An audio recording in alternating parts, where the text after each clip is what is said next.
তথাবিধং বীজং দৃष्ट्वा নিষাদেন নিপাতিতম ঋষের্ধর্মাত্মনস্তস্য কারুণ্যং সমপদ্যত।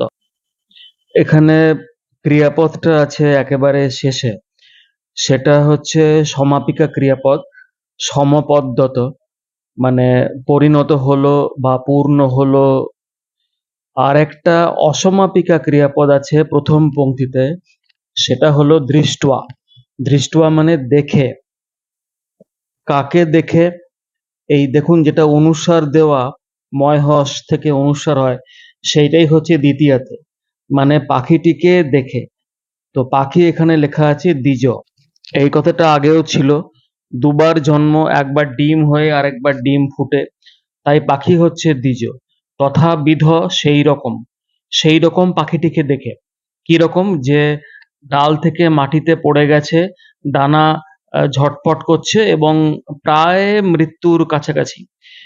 সে কে? না নিষাদেন নিপাতিতম। দেখুন, নিপাতিতম এটাও দ্বিতীয়াতে আছে ময় হস। নিপাতিত মানে যাকে ফেলে দেওয়া হয়েছে। নিষাদেন তৃতীয়া, নর শব্দরূপ নরেন ফলেন, মনে পড়ছে আপনার? নিষাদ ব্যাধের দ্বারা, তৃতীয়ার মানে দ্বারা। তো ব্যাধের দ্বারা যে পাখিটিকে, সেই পাখিটিকে দেখে। তারপরের পংক্তি ঋষের ধর্মাত্মনস্তাস্য।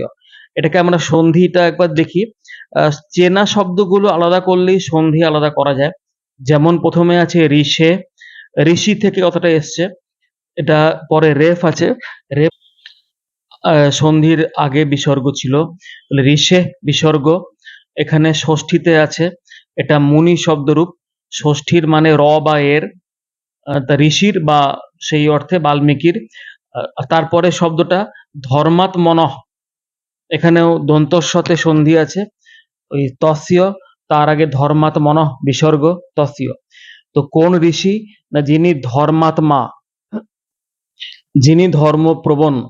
তস্য, তস্য মানে এমনি তার, এরকম ভাবে আমরা জানি তৎশব্দরূপে পুংলিঙ্গের ষষ্ঠীর এক বচনে।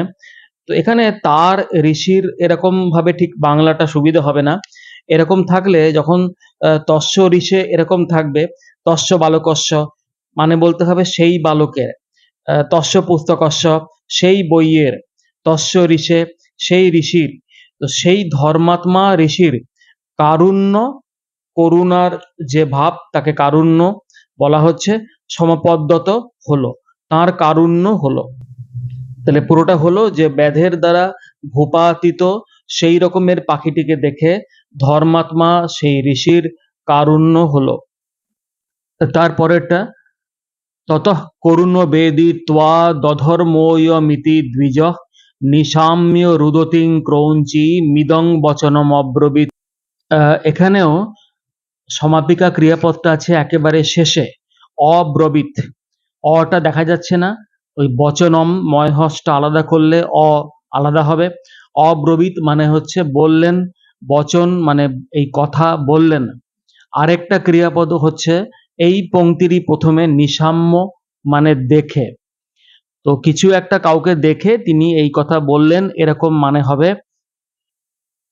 তো তত মানে অব্যয়, তারপর তত একটা অব্যয়, তত অত এগুলো অব্যয়, বা অত্র তত্র। তারপর করুণ বেদিত্বাৎ, দতে সন্ধি করা আছে, তারও পরেও সন্ধি আছে। তো প্রথম সন্ধিটা দতে আছে।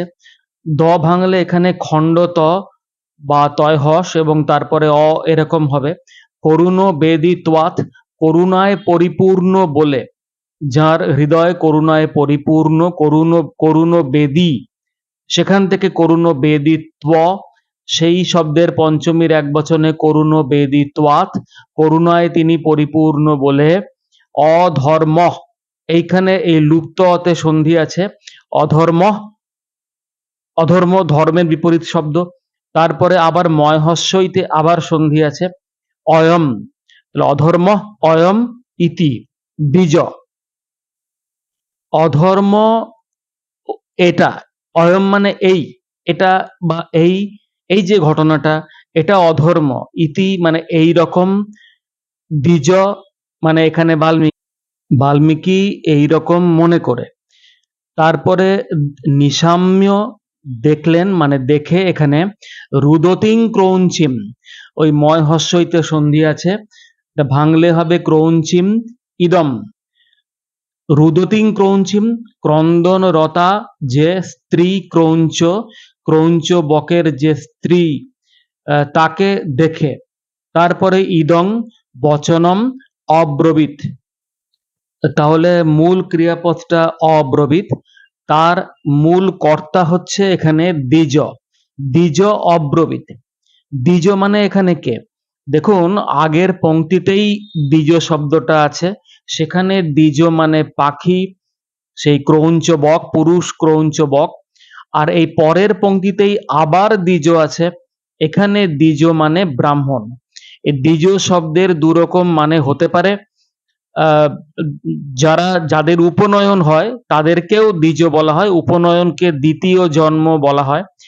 তো সেই অর্থে যেহেতু তিনি বিপ্রবংশীয়, সুতরাং তাঁরও উপনয়ন হয়েছে এবং তাই তিনি দ্বিজ। তো পরপর দুটো শ্লোকে একই শব্দের দুরকম মানে, এই ব্যাপারটার কিন্তু একটা তাৎপর্য আছে।